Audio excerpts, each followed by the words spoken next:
तो आज हम लोग बात करेंगे दिल्ली सल्तनत पे। ये अध्याय 16 है आपका, ठीक है, दिल्ली सल्तनत। तो हम बात करेंगे बेटा दिल्ली सल्तनत पे, ठीक है। दिल्ली सल्तनत पे जो है मेन मेन जो चीजों पे हम लोग बात करेंगे कि दिल्ली सल्तनत यानी कि 1206 से लेके 1290 का जो काल है वो दिल्ली सल्तनत का काल है।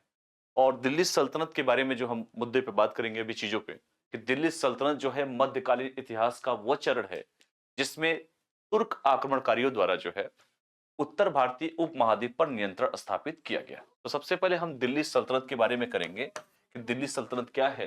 तो दिल्ली सल्तनत चूंकि 1206 से अगर देखें तो 1526 का जो काल है ये दिल्ली सल्तनत का काल है, ठीक है बेटा। और इसमें जो है 5 राजवंशों ने शासन किया। कितने राजवंशों ने? इसमें 5 राजवंशों ने, लिख लीजिए, 5 राजवंशों ने शासन किया, शासन। और ये 5 राजवंशों ने बेटा जो शासन किया जिनके बारे में हम चर्चा करेंगे इसमें, तो 5 राजवंशों ने शासन किया जिनकी राजधानी दिल्ली तथा आगरा थी, ठीक है। राजधानी कहां पे थी? तो राजधानी इसकी दिल्ली और आगरा थी, राजधानी दिल्ली और आगरा, ठीक है, याद रखिएगा। तो हम सभी के बारे में अभी हम बात करेंगे। दिल्ली और आगरा क्या थी? इसकी राजधानी थी। सबसे पहले अगर हम चूंकि लेके चले मोहम्मद बिन तुगलक के नेतृत्व में दिल्ली सल्तनत के दौरान जो है तुगलक वंश ने देश के सबसे बड़े क्षेत्र पर शासन किया। जो एमबीटी है मोहम्मद बिन तुगलक है। अभी हम बात करेंगे बेटा गुलाम वंश, खिलजी वंश, सैयद वंश, तुगलक वंश, लोदी वंश, अभी सबके बारे में चर्चा करेंगे। तो जिसमें मोहम्मद बिन तुगलक के नेतृत्व में जो है दिल्ली सल्तनत के दौरान, लिखिए दिल्ली सल्तनत, जो दिल्ली है तो दिल्ली सल्तनत के दौरान, लिख लीजिए, दिल्ली सल्तनत के दौरान क्या हुआ? तो दिल्ली सल्तनत के दौरान तुगलक वंश ने देश के सबसे बड़े क्षेत्र पर, लिखिए, तुगलक वंश ने देश के सबसे बड़े क्षेत्र पर, सबसे बड़े क्षेत्र पर क्या किया? शासन किया। तुगलक वंश ने देश के सबसे बड़े क्षेत्र पर क्या किया? शासन किया।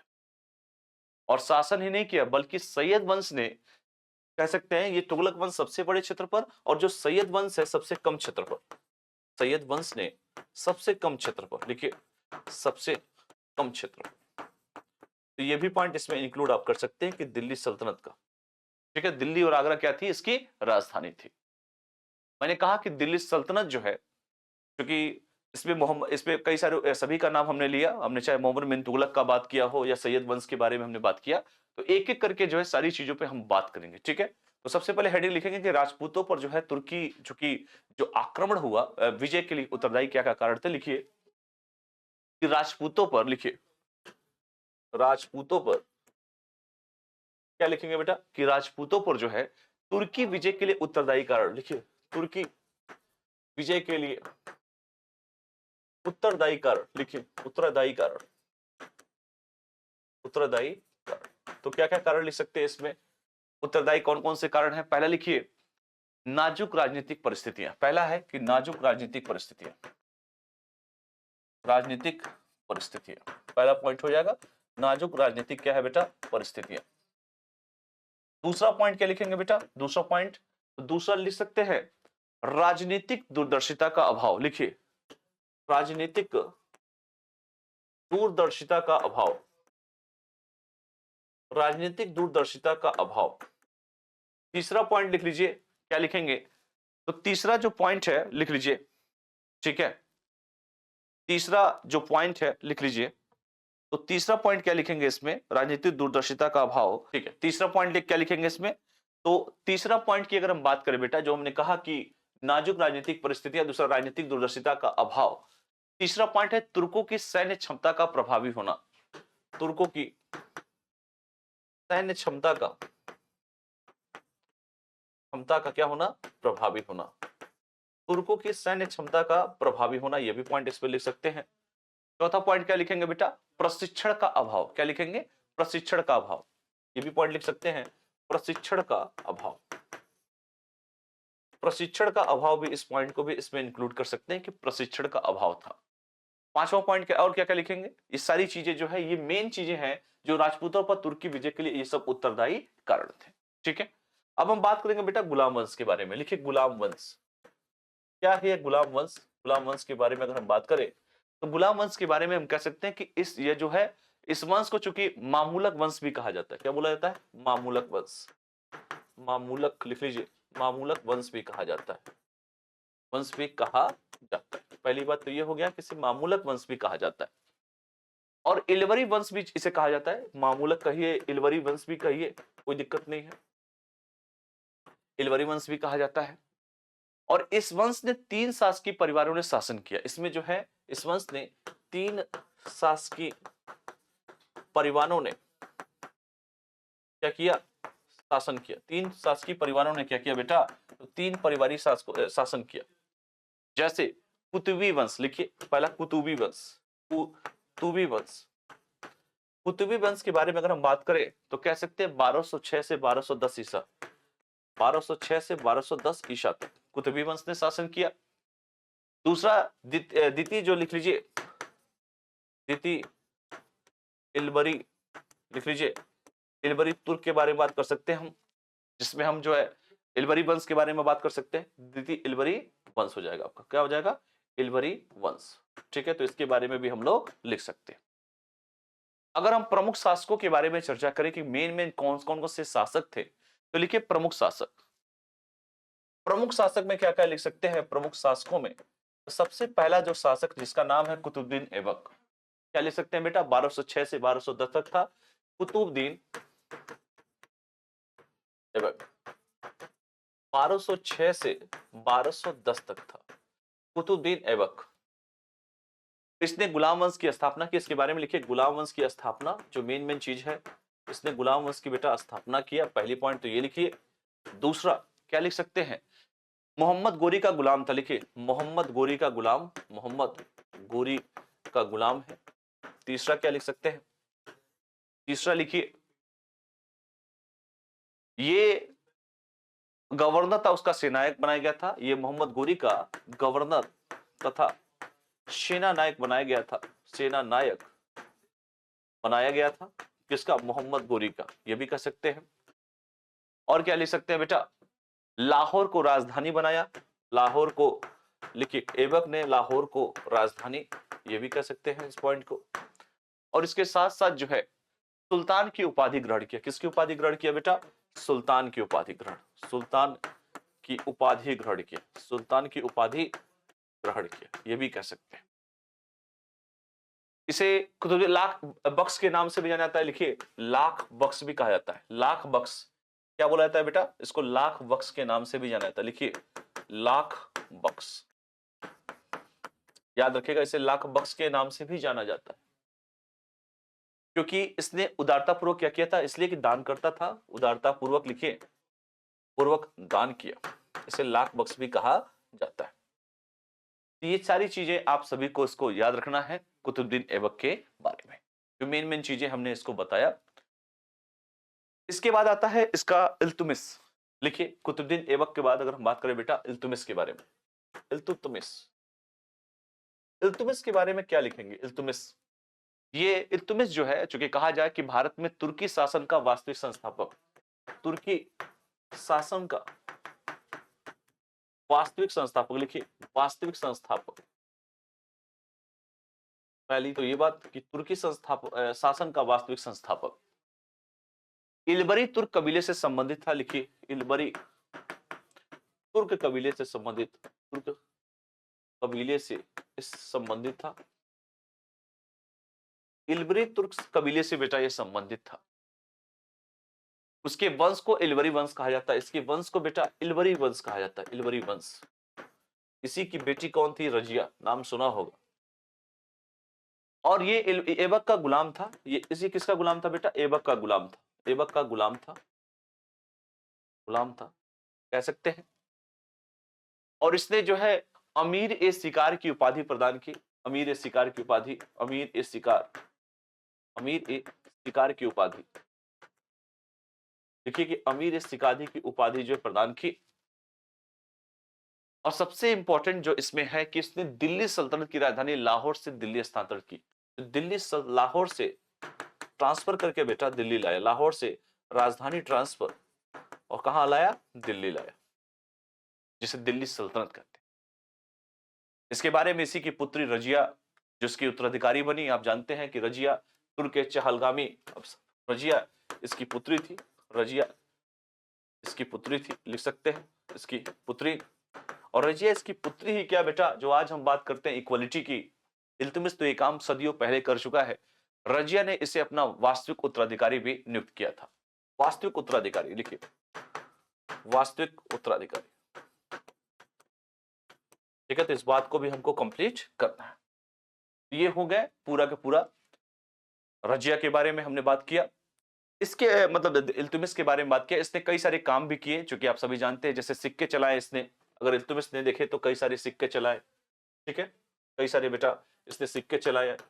और इल्तुतमिश के सिक्कों पे आप देखोगे, इल्तुतमिश के जो सिक्के चलाए बेटा, चांदी का टंका, लिख लीजिए चांदी का टंका, जो सिक्के इसने चलाए, चांदी का टंका चलाया, तांबे का जीतल चलाया, लिखे तांबे का जीतल चलाया, चांदी का टंका चलाया बेटा, तांबे का जीतल चलाया, नामक सिक्का चलाया। इन दोनों ने क्या किया, नामक सिक्का चलाया, नामक सिक्का। इस बात को भी लिख सकते हैं कि इन्होंने सिक्के चलाए। इसके साथ साथ और क्या चीजें कर सकते हैं कि दिल्ली सल्तनत में सिक्कों का प्रचलन करने वाला पहला शासक था। लिखिए, दिल्ली सल्तनत में सिक्कों का प्रचलन करने वाला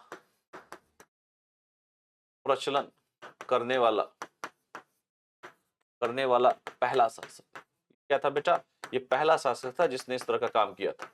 ये भी कह सकते हैं पहला शासक था इससे।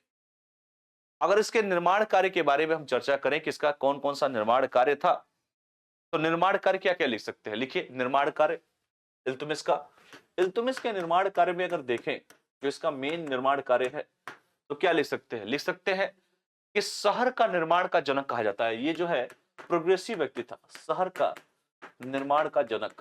देखिए, निर्माण का जनक कहा जाता है सबसे पहले। दूसरा पॉइंट ये लिखिए कि उसने जो है सुल्तानगढ़ी का निर्माण दिल्ली में किया। सुल्तानगढ़ी का निर्माण दिल्ली,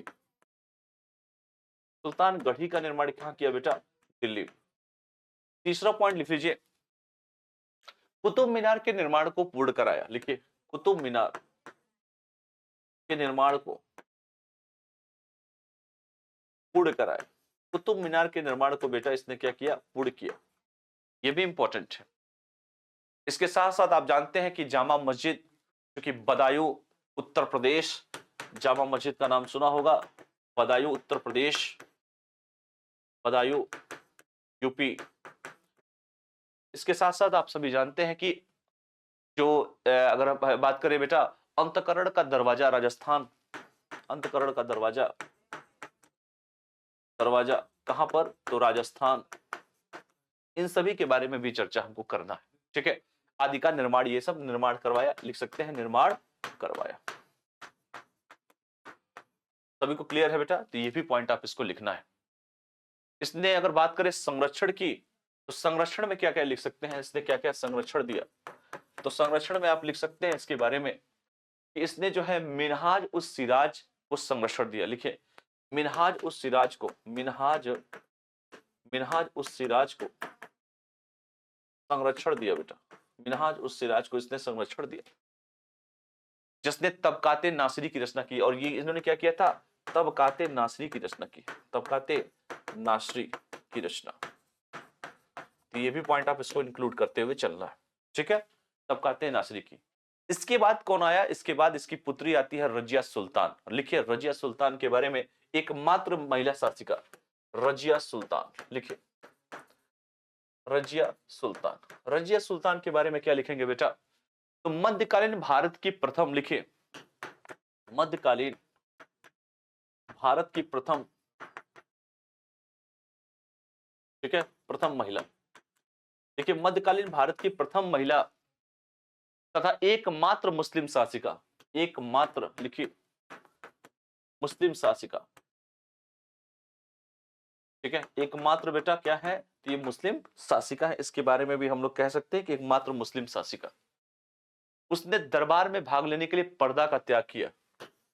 दरबार में भाग लेने के लिए पर्दा नहीं, पर्दा का त्याग किया। सोचिए, लोग भड़क गए उसी समय, पर्दा का त्याग किया। रजिया ने तुर्क अमीरों की शक्ति को क्या किया, कमजोर करने के लिए, लिखिए तुर्क अमीरों की शक्ति को कमजोर करने के लिए, लिखिए शक्ति को कमजोर करने के लिए, क्योंकि महिला थी सभी लोग इसके पीछे पड़ गए। गैर तुर्क अमीरों को ऊंचे पदों पर आसीन किया, लिखिए गैर तुर्क अमीरों को ऊंचे पदों पर, लिखिए ऊंचे पदों पर आसीन किया। समझ में आया? आसीन किया, तो विरोध तो होना ही था। उसने क्या किया था? अब्बासी गुलाम युक्त को अमीर ए आखुर नियुक्त किया। उसने क्या किया? अब्बासी, लिखिए इसने क्या किया? अब्बासी, क्या नाम था बेटा? अब्बासी, लिखिए अब्बासी, पूरा नाम क्या था बेटा? अब्बासी जो अब्बासी गुलाम युक्त को, लिखिए गुलाम युक्त को क्या किया?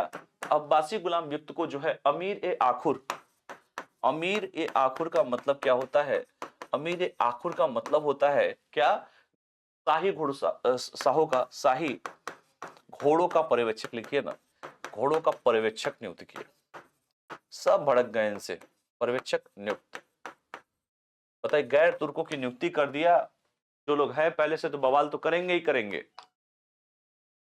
रजिया के बाद चूंकि उसने, आप सभी जानते हैं, उसने भटिंडा के गवर्नर को विद्रोह का सामना करना पड़ा। उसे किसे? रजिया को भटिंडा के गवर्नर का, भटिंडा के गवर्नर का विरोध का सामना करना पड़ा। विरोध का सामना, लिख लीजिए, करना पड़ा। विरोध का बेटा सामना करना पड़ा, ये भी पॉइंट आप इसमें लिख सकते हैं। रजिया के बाद आप सभी जानते हैं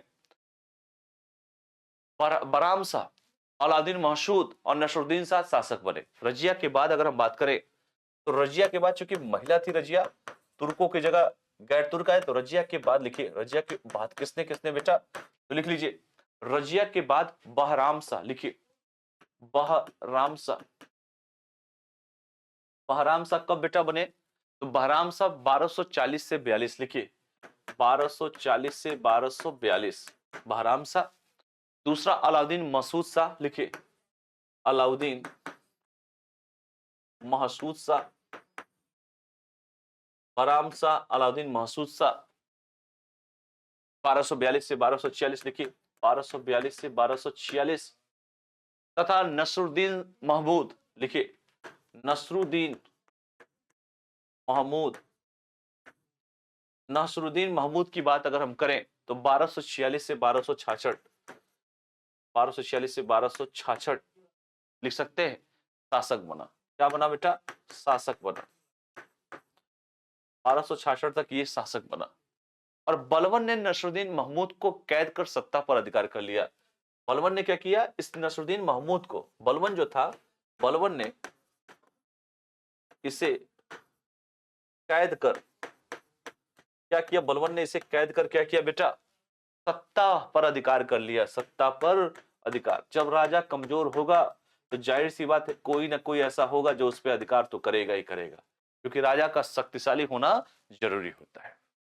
ठीक है, इसके बाद अगर हम बात करें बेटा बलबन के बारे में, चूंकि एक शासक है बलबन, लिखिए बलबन। बलबन का संबंध जो है, चूंकि बलबन क्या था? इलबरी तुर्क से, इलबरी तुर्क। इसका संबंध जो था बेटा इलबरी तुर्क से था। बलबन का संबंध किससे था? इलबरी तुर्क से था। वो इल्तुमिश का गुलाम था। किसका गुलाम था? इल्तुमिश का, इल्तुमिश का गुलाम। अब ये भी गुलाम था, सोचिए, इल्तुमिश का। और इल्तुमिश की बेटी रजिया उच्च पद पर, चूंकि उसने बाद में उच्च पद प्राप्त किया और दिल्ली सल्तनत की शक्ति में वृद्धि करने वाला सुल्तान था, ये उच्च पद भी पाता है और दिल्ली सल्तनत में विकास भी करता है। दिल्ली सल्तनत में चार चांद लगा देता है, में वृद्धि करता है। मंगोलों के आक्रमण को रोकने में सफल रहने के कारण, लिखिए मंगोल का जब आक्रमण हुआ इस देश में, तो मंगोलों के आक्रमण को रोकने के कारण, सफल रोकने के कारण, देखिए कि मंगोलों के आक्रमण को बेटा सफल रोकने के कारण उसे उल्गू खान की उपाधि दी गई। कौन सी उपाधि? उल्गू खान। उपाधि लिखिए उल्गू खान, उल्गू खान, उल्गू खान की उपाधि दी गई। अमीर खुसरो चूंकि उसके दरबार में रहता था, से तूती है, गिर सटा दीजिए पूरा। अमीर खुसरो, अमीर खुसरो उसके दरबार में रहता था, बलबन के उसके दरबार में रहता था। अमीर खुसरो बेटा दरबार में रहता था। बलबन ने क्या किया बेटा, दरबार में कठोर अनुशासन का पालन किया। बलबन ने लिखिए, बलबन ने दरबार में कठोर अनुशासन का पालन किया, कठोर अनुशासन का। जिस व्यक्ति के अंदर अनुशासन होता है वो व्यक्ति हमेशा आगे बढ़ता है बेटा। इसने एक प्रथा चालू की जिसका नाम है सिजदा और पैगोश। लिखिए सिजदा, सजदा जिसे कहते हैं सिजदा। सिजदा का मतलब होता है बेटा सीधे लेट जाना, सीधे लेट जाना, सिजदा। और पैबोश का मतलब होता है सुल्तान के पैरों को चूमना, पोबोश जिसे कहते हैं पोबोश, सुल्तान के पैरों को चूमना, पैरों को चूमना। समझिए इतना भौकाल बना के रखता था ये बलबन की प्रवृत्ति को इसने लागू किया और जिस इसके आधार पर सुल्तान ने अन्य अमीरों से अपनी उच्चता प्रमाणित करना चाहता था। किस लिए? उच्चता प्रमाणित करना चाहता था, उच्चता प्रमाणित करना चाहता था। कौन? बलबन करना चाहता था। क्योंकि मैंने कहा ना ये बहुत पहुंची चीज था ये बलबन, इसको समझना मुमकिन ही नहीं। इसने रक्त और लौह की नीति अपनाई। ये बलबन ने, ये वही बलबन है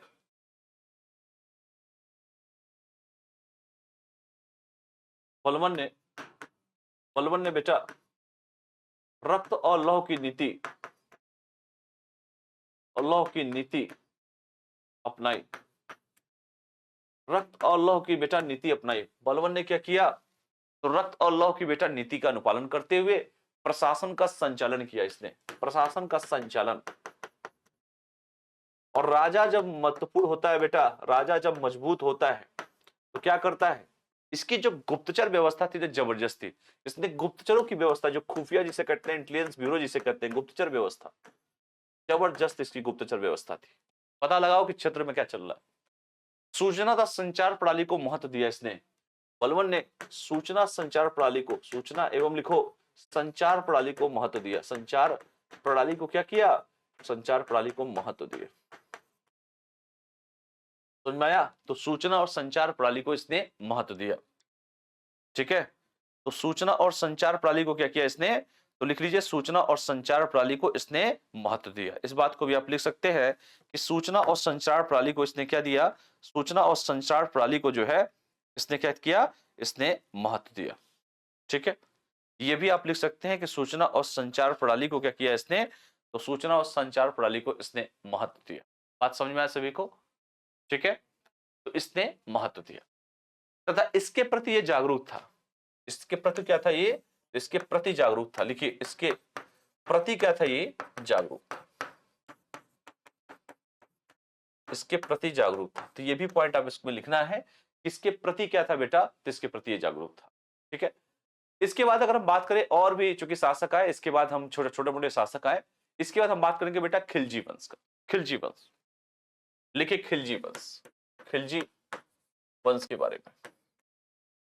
खिलजी वंश के बारे में क्या क्या लिख सकते हैं? लिखिए खिलजी ने इलबरी वंश के अंतर्गत सेवाएं ही दी थी। खिलजी ने, लिखिए इलबरी वंश के अंतर्गत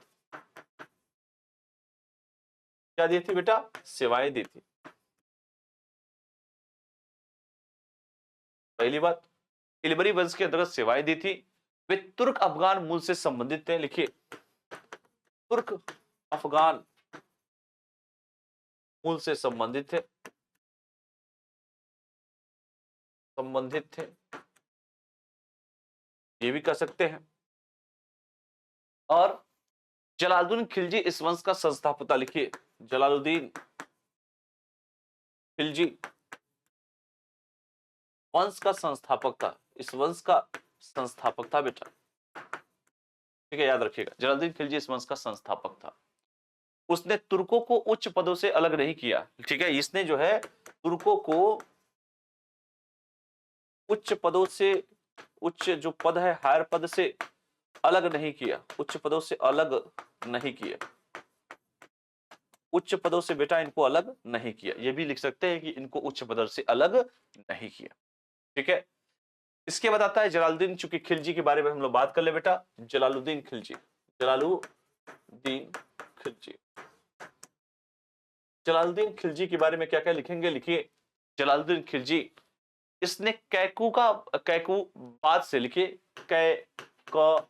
जो कैक जो है कैकूबाबाद से लिख लीजिए, एक पद प्राप्त किया था जिसका नाम है बेटा सर ए जन्नादार। लिखिए सर ए जनादार, सर ए जनादार। सर ए जनादार का मतलब होता है बेटा शाही अंगरक्षक सेना का प्रमुख, शाही अंगरक्षक सेना का प्रमुख, सेना का प्रमुख प्राप्त किया। उसने जो है अब्दुल्ला के नेतृत्व में हुए मंगोल आक्रमण को, उसने जो है अब्दुल्ला के नेतृत्व में देखिए मंगोल आक्रमण क्या किया बेटा, तो मंगोल आक्रमण को जो है क्या किया, वो रोकने का कार्य किया, रोकने का कार्य किया। ठीक है, तो इसके बारे में लिख सकते हैं। दिल्ली सल्तनत का पहला सुल्तान था जिसने हिंदुओं के साथ सद्भाव के लिए कार्य किया। पहला सुल्तान जिसने हिंदुओं के साथ सद्भाव से काम किया, हिंदुओं के साथ सद्भाव से काम किया। बात समझ में आया? हिंदुओं के साथ बेटा इसने सद्भाव से काम किया। इसके बाद अगर हम बात करें बेटा, आता है अलाउद्दीन खिलजी। लिखिए अलाउद्दीन खिलजी, नाम सुना है ना अलाउद्दीन खिलजी का, अलाउद्दीन खिलजी। अलाउद्दीन खिलजी के बारे में अगर हम चर्चा करें बेटा तो कह सकते हैं जलालुद्दीन खिलजी ने अलाउद्दीन खिलजी को, इसको जलालुद्दीन ने, लिखिए जलालुद्दीन ने इसे क्या दिया, तो जलालुद्दीन ने इसे एक पद दिया था जिस पद का नाम है बेटा अमीर ए तुजुक। लिखिए अमीर ए तुजुक, अमीर ए तुजुक का एक पद दिया इसको, अमीर ए तुजुक मतलब समारोह का प्रमुख। लिखिए समारोह का प्रमुख,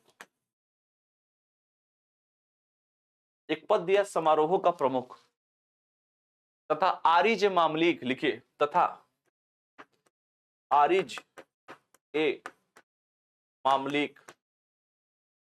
आरिज ए मामलिक का मतलब क्या होता है बेटा, न्याय मंत्री पद पर नियुक्ति प्रदान की, न्याय मंत्री पद पर नियुक्ति प्रदान की, नियुक्ति प्रदान की। तो ये भी बात आप इस पे लिख सकते हैं अलाउद्दीन खिलजी के बारे में। क्या लिख सकते हैं, किसने जो है पद प्रदान किया। ठीक है, तो जो मेन चीजें हैं इसके बारे में, अलाउद्दीन के बारे में हमने कहा कि मलिक काफूर को अलाउद्दीन खिलजी ने, जो मलिक काफूर था, लिख लीजिए मलिक काफूर, मलिक काफूर को लिख लीजिए। क्या लिखेंगे, तो मलिक काफूर को अलाउद्दीन ने मालिक नायाब, लिखिए मालिक नायाब, लिखिए मालिक नायाब जो है बेसिकली कहें तो सैन्य कमांडर नियुक्त किया। लिखिए सैन्य कमांडर नियुक्त किया, सैन्य कमांडर बेटा नियुक्त किया, ये कह सकते हैं कि सैन्य कमांडर इसने नियुक्त किया। और अलाउद्दीन खिलजी ने विभिन्न विजयों के बाद सिकंदर सानी की उपाधि ग्रहण की। विभिन्न विजयों के बाद इसने, विजयों के बाद सिकंदर सानी की उपाधि ग्रहण की, सानी की उपाधि ग्रहण किया बेटा, उपाधि ग्रहण, सिकंदर साहनी की उपाधि इसने ग्रहण किया अलाउद्दीन खिलजी। बात समझ में सभी को? इसने बहुत सारे जो अभियान किए, लिखिए इसके सैन्य अभियान। अगर हम सैन्य अभियान पे बात करें तो सैन्य अभियान पे हम कह सकते हैं कि दो चार दे दीजिए, जैसे कि गुजरात की विजय इसने किया। लिखिए गुजरात की विजय, पहले तो ये हो जाएगा। दूसरा लिखिए जो गुजरात की विजय इसने किया। दूसरा लिख लो बेटा राजपूताना की विजय किया, राजपूताना का विजय, राजपूताना का विजय लिखिए। तीसरा लिखिए जो अगर मैं कहूं मालवा तथा अन्य, लिखिए मालवा तथा अन्य पर भी विजय किया। चौथा लिखिए अगर हम बात करें तो इसने जो है मंगोलों के विरुद्ध अभियान किया, लिखिए मंगोलों के विरुद्ध अभियान किया, मंगोलों के विरुद्ध अभियान किया, ये भी लिख लीजिए। पांचवा अगर बात करें बेटा, दक्कन तथा दक्षिण भारत का अभियान किया, लिखिए दक्कन तथा दक्षिण भारत का अभियान किया, लिखिए दक्षिण भारत का अभियान किया, दक्कन तथा दक्षिण भारत का इसने अभियान किया, ये भी कह सकते हैं। ठीक है, तो ये भी याद रखिएगा, ये भी आपसे परीक्षा में पूछा सकता है। अगर इससे प्रशासन के बारे में बात करें बेटा, तो प्रशासन में अलाउद्दीन खिलजी का जो प्रशासनिक जो क्षमता है, अगर इसके प्रशासन को लेकर हम चलें तो प्रशासन में आप कह सकते हैं सर बाजार संबंधी सुधार किया। पहला लिखिए बाजार संबंधी सुधार, बाजार संबंधी, लिखिए कि बाजार संबंधी इस बच्चे ने सुधार किया। दूसरा लिखिए बाजार संबंधी सुधार इसने किया। इसके बाद लिखिए इसने भू राजस्व प्रशासन पे काम किया, भू राजस्व प्रशासन पे इसने काम किया। तीसरा लिखिए जो मेन चीजें हैं बेटा, जो इसने जमात खान मस्जिद, अगर कहा जाए निर्माण की बात की जाए तो जमात खान मस्जिद का निर्माण कराया, जमात खान मस्जिद का निर्माण कराया, मस्जिद का निर्माण कराया, ये भी कह सकते हैं मस्जिद का निर्माण कर। ठीक है, तो छोटे मोटे बाकी सब आप आते रहते हैं। इसने जो है अलाई दरवाजा, हौज खास, आप सभी जानते हैं अलाई दरवाजा हुआ, अलाई दरवाजा बनवाया। हौज खास, दिल्ली में जो हौज खास है उसके बारे में आप कह सकते हैं सर उसका निर्माण करवाया, हौज खास का। ठीक है, ये सब चीजें, अलाई मीनार का निर्माण करवाया, लिख लीजिए अलाई मीनार का निर्माण करवाया, लिखिए अलाई मीनार का निर्माण कराया, मीनार का निर्माण कराया। ठीक है बेटा, तो ये सभी पॉइंट इसमें इंक्लूड कर सकते हैं।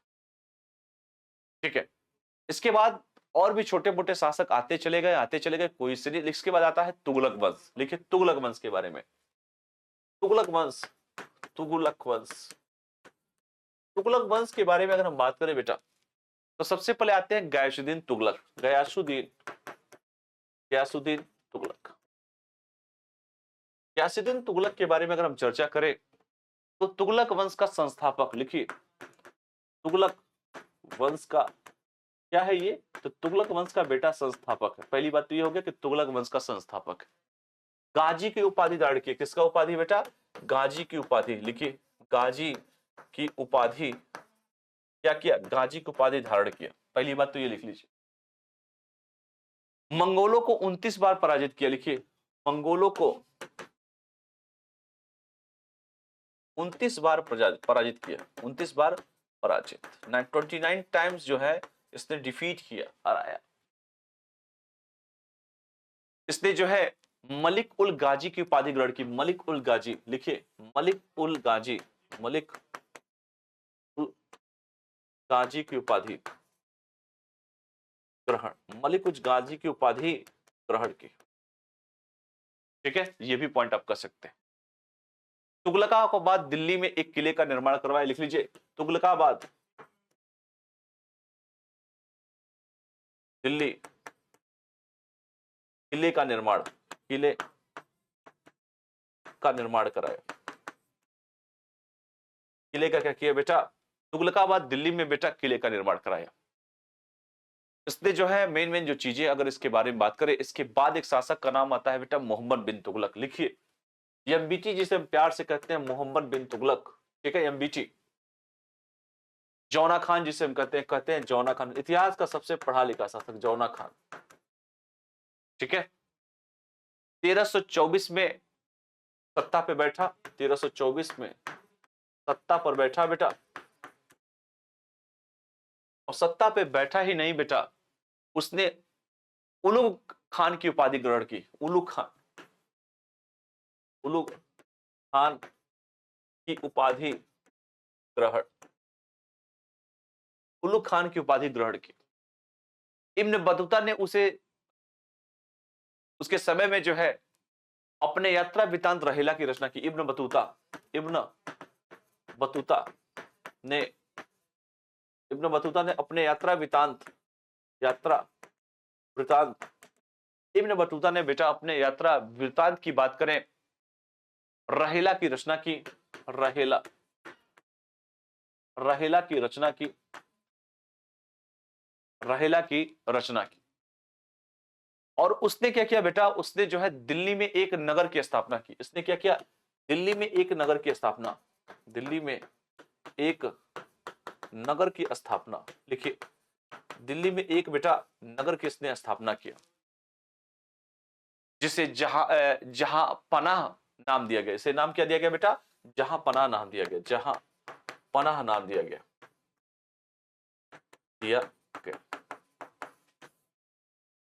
ठीक है, कई सारे काम इसके द्वारा किए गए। सबसे इंपॉर्टेंट यह है कि चूंकि इसने राजधानी परिवर्तन किया, ये वही व्यक्ति है जो राजधानी परिवर्तन करता है।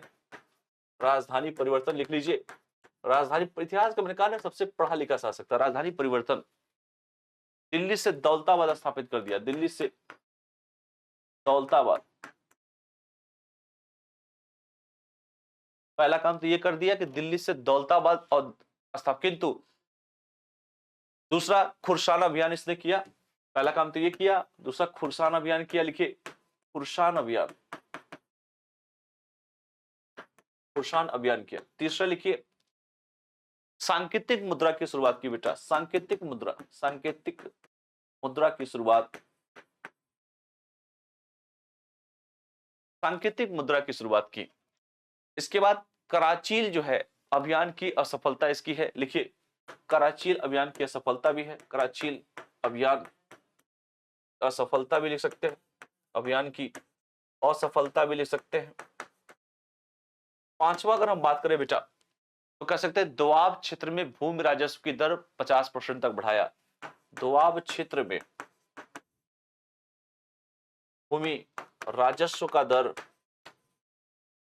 50% तक बढ़ा दिया, 50%, 50%, देख लीजिए कितना, 50% लिखिए, दर जो है 50% तक बढ़ा दिया।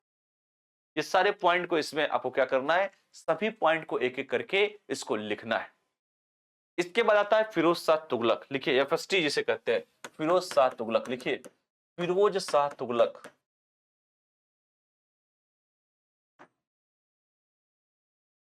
फिरोज शाह तुगलक के बारे में क्या लिख सकते हैं बेटा, 1351 में जो है फिरोज शाह तुगलक सत्ता पे बैठा, 1351 सत्ता पर बैठा, सत्ता पर यह बैठता है 1351 में। फिर क्या होगा, मोहम्मद बिन तुगलक का चचेरा भाई, एमबीटी का चचेरा भाई, एमबीटी का चचेरा भाई लिख लीजिए, कजिन ब्रदर है एमबीटी का,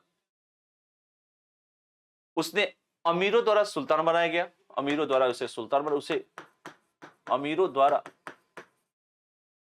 सुल्तान बनाया गया, लिखिए सुल्तान बनाया गया, अमीरों द्वारा बेटा इसे सुल्तान बनाया गया, जो पूर्ववर्ती शासक द्वारा निर्धारित किया गया था। किसके द्वारा, पूर्ववर्ती शासक द्वारा निर्धारित किया गया था, पूर्ववर्ती शासक द्वारा निर्धारित किया गया था, किया गया था, पूर्ववर्ती शासक द्वारा बेटा इसे निर्धारित किया गया था। ठीक है, फिरोज शाह तुगलक के सामने कई राजकीय समस्याएं आई, जैसे अगर कहे तुष्टिकरण की नीति का काम इसने किया, कई सारे इसने काम किया। ठीक है, ये सारी चीजें भी इसमें लिखना है। ठीक है, इसने महत्वपूर्ण सुधार भी किए, अगर महत्वपूर्ण सुधार देखेंगे तो इसके द्वारा कुछ महत्वपूर्ण सुधार हो, जैसे महत्वपूर्ण सुधार में कह सकते हैं बेटा किसने दीवान ए बंदगान की स्थापना की, लिखिए दीवान ए बंदगान, दीवान ए बंदगान की स्थापना की। दूसरा लिखिए इसने दीवान ए खैरात की स्थापना की, दीवान ए खैरात, दीवान ए खैरात की बात इसने की। ठीक है, दीवान ए खैरात मैंने गरीबों की सहायता विभाग है, ये गरीबों की सहायता विभाग है, ये गरीबों की सहायता विभाग, सहायता डिपार्टमेंट है बेटा। और दीवान ए बंदगान क्या है, गुलामों के विभाग की स्थापना, लिखिए गुलामों के विभागों की स्थापना, गुलामों के डिपार्टमेंट की बात की गई है इसमें, ये भी बात किया। निःशुल्क अस्पताल चलाया, निःशुल्क अस्पताल चलाया बेटा, निःशुल्क अस्पताल का काम किया। ठीक है, ये भी बोल सकते हैं निःशुल्क अस्पताल का मतलब यहां पर ये हो गया दारुल जो है जिसे हम कहते हैं सफा की स्थापना, लिखिए दारुल सफा, दारुल सफा, इसकी भी स्थापना की, दारुल सफा की। तो ये सारी चीजें आप इसमें कह सकते हैं। ठीक है, इसके बाद चूंकि मैंने कहा कि इसकी जो राजस्व नीति, अगर इसकी देखा जाए राजस्व नीति कितना था, तो राजस्व नीति जो इसकी थी, क्योंकि रेवेन्यू इंपॉर्टेंट होता है किसी भी राजा के लिए, कितना था बेटा? आधा मतलब 50% जीतल, आधा मतलब 50% बेटा जीतल कह सकते हैं। 50% क्या था बेटा? जीतल था।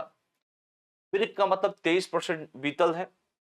ब्रिक, ब्रिक का मतलब क्या है बेटा? 23% जीतल। क्या है बेटा? 23% जीतल सिक्कों का प्रचलन किया, सिक्कों का प्रचलन किया, सिक्कों का प्रचलन किया। ये भी पॉइंट इसमें इंक्लूड कर सकते हैं, सिक्कों का इसने प्रचलन किया। ठीक है। सिंचाई कर इसने स्टार्ट की, सिंचाई कर भी लिया इसने। सिंचाई कर की अगर बात करें, जिसे हम सर्व कहते हैं, सर्व कर, सर्व कर के नाम से हम जानते हैं सिंचाई कर को।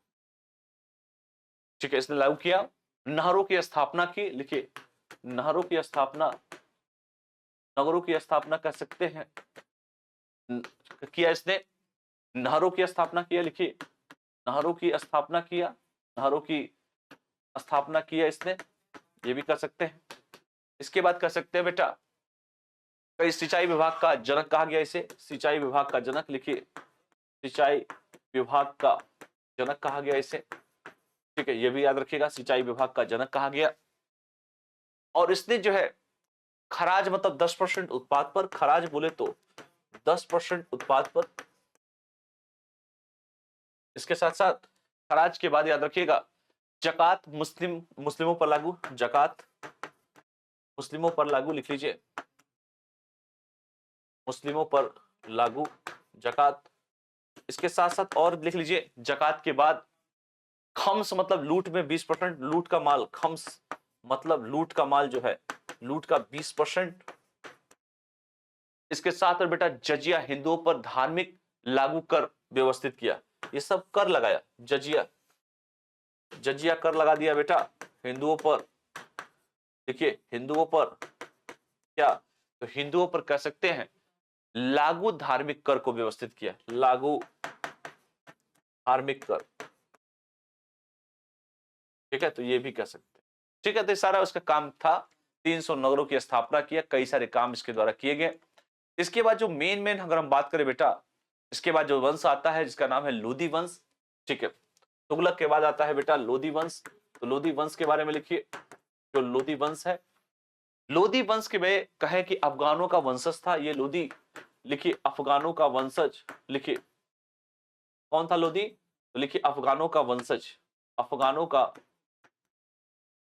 का बेटा वंशज था लोधी, लिखिए अफगानों का ये वंशज था लोधी। दिल्ली सल्तनत का अंतिम शासकीय वंश था, लिखिए दिल्ली सल्तनत का अंतिम शासकीय वंश,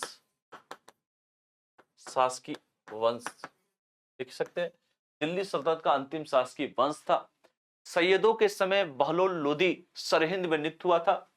सैयदों के समय, सैयदों के समय बहलोल लोधी, बहलोल लोधी कहां पे था बेटा? सरहिंद में नियुक्त था। बहलोल लोधी कहां था बेटा? सरहिंद में, लिखिए सरहिंद में नियुक्त था, सरहिंद में नियुक्त था, सरहिंद में क्या था? नियुक्त था। कहां पर नियुक्त था? सरहिंद में नियुक्त था। ठीक है, इसके बाद आता है बहलोल लोधी, लिख लीजिए बहलोल लोधी, बहलोल लोधी। बहलोल लोधी के बारे में अगर हम बेटा चर्चा करें तो कह सकते हैं लोधी वंश के शासन की स्थापना की, लिखिए लोधी वंश के शासन की स्थापना किया, शासन की स्थापना, लोधी वंश के बेटा शासन की स्थापना इसने किया, कह सकते हैं। उसने अफगान अमीरों को प्रसन्न करने की नीति अपनाई, लिखिए अफगान अमीरों को प्रसन्न करने की नीति अपनाई, नीति अपनाई, ये भी कर सकते हैं कि अफगान को प्रसन्न करने की नीति अपनाई। सुल्तान को अपने समान, मतलब ये सब सारी चीजें हैं, चूंकि उसने जौनपुर शासक को पराजित करके दिल्ली सल्तनत का हिस्सा बनाया। 1476 में जो है, 1476 में क्या किया इसने? तो 1476 में याद रखिएगा 1476 में जो है, 1476 में इसने क्या किया? तो इसने जो है जौनपुर के शासक को पराजित किया, जौनपुर के शासक को पराजित, और शासक को पराजित जब कोई व्यक्ति कर लेता है तो फिर क्या होता है, शासक को इसने पराजित कर लिया और दिल्ली सल्तनत का हिस्सा बनाया। पराजित किया तो किसका हिस्सा बनाया बेटा, दिल्ली सल्तनत का हिस्सा बना दिया, सल्तनत का हिस्सा बना दिया, दिल्ली सल्तनत का बेटा इसे हिस्सा बना दिया, ये भी कह सकते हैं। इसके बाद आता है चूंकि एक शासक है जिसका नाम है बेटा सिकंदर लोदी। लिखिए सिकंदर लोदी। सिकंदर लोदी के बारे में क्या लिख सकते हैं बेटा, सिकंदर लोदी, सिकंदर लोदी के बारे में हम लिख सकते हैं कि लोदी वंश का सबसे महत्वपूर्ण शासक, लिखिए लोदी वंश का सबसे महत्वपूर्ण शासक, लोदी वंश का बेटा सबसे महत्वपूर्ण शासक। पहली बात तो यही हो गया। दूसरा, उसकी माता हिंदू थी तथा उसका असली नाम निजाम खान था। माता हिंदू थी, माता हिंदू थी, असली नाम इसका क्या था बेटा, निजाम खान था। असली नाम क्या था, निजाम खान, निजाम खान, असली नाम निजाम खान था। वो गुजरात के शासक महमूद बेगड़ा का मेवाड़ के राणा संगा के समकालीन था। मेवाड़ के राणा सांगा का, मेवाड़ के राणा सांगा का समकालीन था, सांगा का समकालीन था बेटा, समकालीन था, मेवाड़ के राणा संगा का समकालीन था। इसने गज ए सिकंदरी की नामक जो है प्रणाली की शुरुआत की। लिखिए गज ए सिकंदरी, गज ए सिकंदरी नामक प्रणाली की शुरुआत, प्रणाली की शुरुआत की, गज ए सिकंदरी नामक प्रणाली की इसने शुरुआत की, इसका नाम है सिकंदर लोदी। ये सारी चीजें आप सभी को जानना भी चाहिए कि इसने गज ए सिकंदरी की स्थापना कराया। इसके बाद बहुत सारे शासक आए और चूंकि हम लास्ट बात करेंगे दिल्ली सल्तनत के आखिर पतन के कारण क्या थे। सारी चीजें तो हमने बात कर लिया कि आखिर दिल्ली सल्तनत के पतन के कारण क्या थे, ठीक है। क्या कर चुकी, सब इतने बड़े बड़े दिग्गज आए फिर भी दिल्ली सल्तनत में जो है पतन हो गया। आखिर कुछ तो कारण होगा ना जो दिल्ली सल्तनत का पतन हुआ। तो उस पतन के कारणों के बारे में बेटा हम क्या करेंगे, उस पतन के कारणों में जो है हम लोग चर्चा करेंगे, ठीक है। तो लिखिए दिल्ली सल्तनत के पतन के कारण, जो मेन मेन कारण है उस कारणों पे हम लोग चर्चा कर लेंगे ताकि चीजें हमारी हमारी और क्या होगी, अच्छी हो जाएगी। तो लिखिए दिल्ली सल्तनत के, जो मैंने कहा लोदी के बारे में, लिखिए इसके आगे जो है दिल्ली सल्तनत के पतन के कारण। लिखिए दिल्ली सल्तनत के, दिल्ली जो सल्तनत है बेटा, तो दिल्ली सल्तनत के पतन के कारण, लिखिए दिल्ली सल्तनत के बेटा पतन के कारणों पे क्या क्या लिख सकते हैं, लिख सकते हैं सर स्वेच्छाचारिता निरंकुश शासन। पहले लिखिए स्वेच्छाचारी तथा लिखिए निरंकुश शासन, निरंकुश शासन। पहला स्वेच्छाचारिता निरंकुश शासन, पहला पॉइंट लिख लीजिए। क्षेत्रीय स्वायत्त इसने जो है दूसरा ये था केंद्रीकृत शासन व्यवस्था। लिखिए केंद्रीकृत शासन व्यवस्था, केंद्रीकृत लिख लीजिए शासन व्यवस्था, ये भी कर सकते हैं कारणों में। तीसरा लिखिए क्षेत्रीय स्वायत्तता को बढ़ावा, क्षेत्रीय स्वायत्तता को क्या बेटा, तो क्षेत्रीय स्वायत्तता को लिख लीजिए बढ़ावा। और क्या लिख सकते हैं, चूंकि मैं इसका कारणों पे हम चर्चा कर रहे हैं, कई सारी चीजें हुई।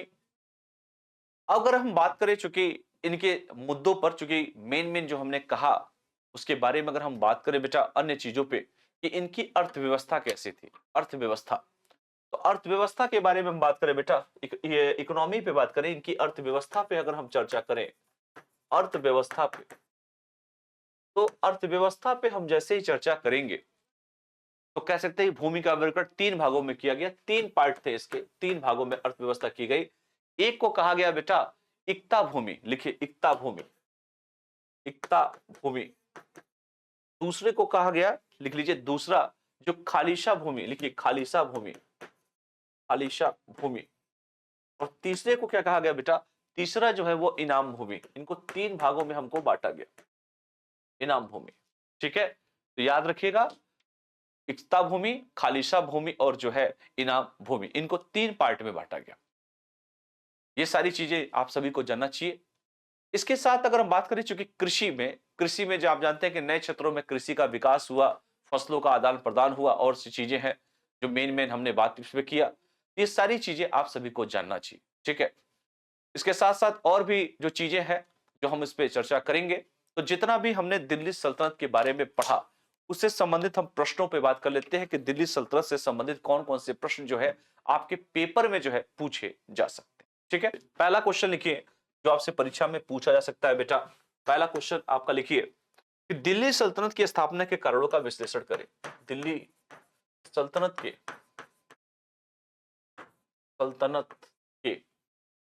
स्थापना के कारणों का विश्लेषण करें। लिखिए विश्लेषण करें। पहला प्रश्न तो यह हो जाएगा कि दिल्ली सल्तनत के स्थापना के कारणों का विश्लेषण करें। दूसरा, इल्तुतमिश को देखिए बेटा कि इल्तुतमिश जो है उस इल्तुतमिश को दिल्ली सल्तनत का, ये क्वेश्चन पूछा जा सकता है, दिल्ली सल्तनत का लिख लीजिए, सल्तनत का वास्तविक संस्थापक, लिखिए वास्तविक संस्थापक जो है, लिखिए क्यों कहा जाता है, क्यों कहा जाता है, क्यों कहा जाता है। तीसरा लिखिए, तीसरा प्रश्न जो है, अलाउद्दीन खिलजी के प्रशासनिक सुधारों का विश्लेषण किए। अलाउद्दीन खिलजी के प्रशासनिक, लिखिए अलाउद्दीन खिलजी के बेटा प्रशासनिक जो है सुधारों का विश्लेषण करें। सुधारों का विश्लेषण करें। विश्लेषण, प्रशासनिक सुधारों का बेटा विश्लेषण कीजिए। चौथा है बलबन की नियति सिद्धांत। देखिए बलबन की जो है बेटा कौन सी सिद्धांत, नियति सिद्धांत, थ्योरी ऑफ किंगशिप, नियति जो कहे नियति सिद्धांत, ऐसे लिखिए। बलबन की जो है लिख सकते हैं कि थ्योरी ऑफ किंगशिप, देखिए थ्योरी ऑफ किंगशिप, बलबन की बेटा थ्योरी ऑफ किंगशिप सिद्धांत की व्याख्या कीजिए, और पांचवा पॉइंट लिख लीजिए, सल्तनत काल में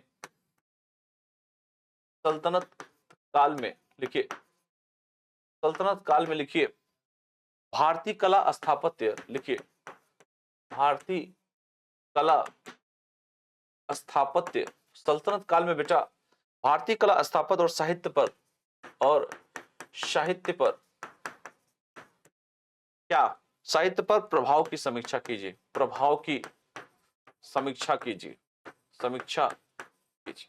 ये सभी पॉइंट्स को जो है आप सभी को लिखने का पूरा बेटा इसमें प्रयास कीजिएगा। सभी क्वेश्चंस मैंने दे दिए हैं, इन सभी क्वेश्चनों को पूरा करने का प्रयास कीजिएगा। इसके बाद जो हम लोग टॉपिक पढ़ेंगे वो टॉपिक कौन सा है, तो वो टॉपिक जो हम पढ़ेंगे वो पढ़ेंगे विजयनगर तथा बहमनी साम्राज्य के बारे में, ठीक है। तो अगला जो हमारा टॉपिक होगा वो होगा विजयनगर तथा बहमनी साम्राज्य। मिलते हैं नेक्स्ट क्लास में। Thank you all of you.